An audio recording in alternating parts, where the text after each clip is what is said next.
A madrugada de 5 de junho de 1960 começou como qualquer outra na Finlândia.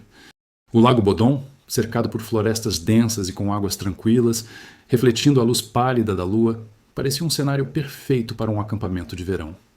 4 adolescentes, Maila Irmeli Björklund e Anja Tuulikki-Mäki, ambas com 15 anos, e seus namorados Seppo Antero Boisman e Nils Wilhelm Gustafsson, com 18 anos, escolheram aquele local isolado para passar a noite.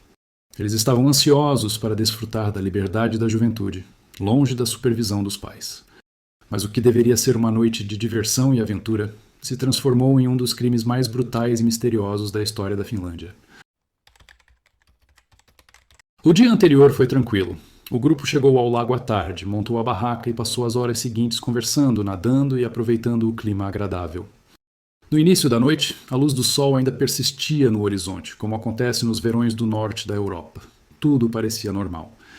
Mas em algum momento, entre as 4 e as 6 horas da manhã, um horror indescritível aconteceu naquela barraca. Um assassino desconhecido atacou os jovens de forma brutal. Os corpos só foram descobertos às 11 horas da manhã por um carpinteiro chamado Risto Siren, que passava no local. Imediatamente, o homem chamou a polícia, que chegou ao Lago Bodom por volta das 12 horas. As vítimas já estavam mortas há mais de 6 horas. Maila Björklund foi a que mais sofreu. Seu corpo foi encontrado nua da cintura para baixo, e apresentava múltiplas facadas, e seus ferimentos eram mais graves do que os outros. Ela fora esfaqueada mesmo depois de já estar sem vida. Isso levou à especulação de que o assassino poderia ter uma obsessão por ela. Os corpos de Mäki e Boisman foram encontrados dentro da barraca. Também foram mortos violentamente com golpes de um objeto contundente e facadas. Nils Gustafsson, o único sobrevivente, foi encontrado do lado de fora da barraca, ao lado de sua namorada Maila, com ferimentos na cabeça, fraturas no maxilar e olhos inchados. Seu estado era crítico, mas ele estava vivo. A brutalidade do ataque chocou todos. Nenhum dos pertences de valor dos jovens foi levado. O crime não parecia um roubo ou um ataque por motivos financeiros. O assassino usou extrema violência e depois desapareceu sem deixar rastros. Mas o que realmente aconteceu naquela madrugada? A polícia cometeu vários erros graves. Não isolaram o local imediatamente e esqueceram de registrar os detalhes do crime. Eles também permitiram que uma multidão de policiais e pessoas entrassem na cena e atrapalhasse algumas evidências. Muitos objetos das vítimas jamais foram encontrados, porém, os sapatos de Nils foram encontrados. Estavam escondidos em um local próximo. A cena do crime apresentava elementos controversos. Começando pelo fato que o assassino não entrou na barraca para matar as vítimas, ele atacou pelo lado de fora. Uma das armas era obviamente uma faca, mas mostrava evidências de um outro objeto, que nunca foi identificado. As armas do crime nunca foram localizadas. Mas o que fez com que fossem atacados dentro do próprio abrigo? Teria sido um assassino desconhecido que invadiu a barraca? Ou uma briga entre os próprios amigos? Nils Gustafsson, o único dos jovens que sobreviveu, assim que melhorou, contou sua versão diversas vezes ao longo dos próximos anos, mas sua memória estava fragmentada. Algumas respostas inconsistentes e contraditórias levaram à realização de uma longa investigação. Ele alegou não se lembrar do ataque, apenas de flashes de luz e dor intensa. Isso fez com que a polícia começasse a procurar suspeitos externos.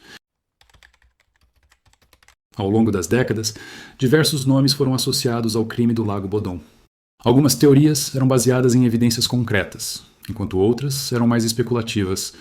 O primeiro suspeito dos assassinatos foi Carl Valdemar Gillström. O homem era dono de um quiosque nas proximidades do lago. Ele tinha fama de ser agressivo, entretanto, as investigações não foram para frente. O segundo suspeito permaneceu no quadro da polícia até 2004. Era um homem chamado Hans Assmann, um ex-soldado alemão que morava perto do Lago Bodom. Havia desconfiança de que ele fosse um ex-espião da KGB, principal organização de serviços secretos da União Soviética. As investigações apontaram para Assmann, porque no dia seguinte ao crime, ele deu entrada em um hospital em Helsinki, com as unhas sujas e as roupas cobertas por manchas vermelhas. Segundo os médicos, ele estava nervoso e incoerente. Apesar disso, a polícia nunca o investigou formalmente. Isso porque a polícia afirmou que ele tinha um álibi sólido. Assmann também foi suspeito de outros crimes violentos na Finlândia. Mas, por razões desconhecidas, seu nome nunca foi ligado oficialmente ao caso. Todavia, o homem foi inocentado. Com o passar do tempo, A teoria mais aceita era que um assassino pode ter sido um morador da região, alguém que sabia se esconder e nunca foi identificado. Outros acham que o crime pode ter sido cometido possivelmente por um psicopata que vivia isolado na floresta. A brutalidade dos crimes e a ausência de roubo indicavam um ato impulsivo e sádico. Mas sem evidências concretas, essa hipótese nunca foi confirmada. Durante anos, Niels foi considerado uma vítima. No entanto, em 2004, mais de 40 anos após o crime, ele foi levado a julgamento como principal suspeito. A polícia insistiu que havia evidências o suficiente. Uma nova investigação alegou que ele teria tido uma briga com Seppo Boisman e, em um ataque de raiva, matou seus amigos. A teoria era baseada na análise dos danos. Segundo os promotores, Niels teria se machucado levemente enquanto atacava os outros. No entanto, a acusação não conseguiu sustentar essa hipótese. Não havia evidências concretas, e os métodos forenses da época não eram confiáveis. Em 2005, Niels foi absolvido de todas as acusações e o Estado da Finlândia ainda pagou ao rapaz 44.900 euros pelo sofrimento mental causado. Ainda assim, alguns suspeitam dele até hoje. O crime do Lago Bodom continua sem solução. Muitas perguntas permanecem sem resposta. Por que Maila Björklund foi atacada com mais brutalidade do que os outros? O assassino é conhecido? Hans Assmann realmente teve alguma relação com o crime? Ou foi apenas uma coincidência? Se Niels Gustafsson não foi o assassino, por que sobreviveu enquanto os outros morreram? O caso teve um impacto profundo na Finlândia. Ele se tornou um dos crimes mais infames da história do país e influenciou até a cultura popular. A banda de metal Children of Bodom usou o nome do lago como inspiração para suas músicas, trazendo mistério para uma nova geração.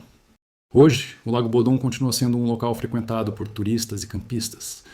Mas para aqueles que conhecem sua história, a paisagem importadora esconde uma verdade sombria.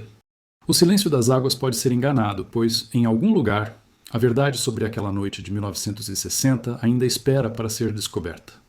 O que realmente aconteceu no Lago Bodom, talvez nunca saibamos. O que você acha que aconteceu? Deixe nos comentários. Até a próxima história.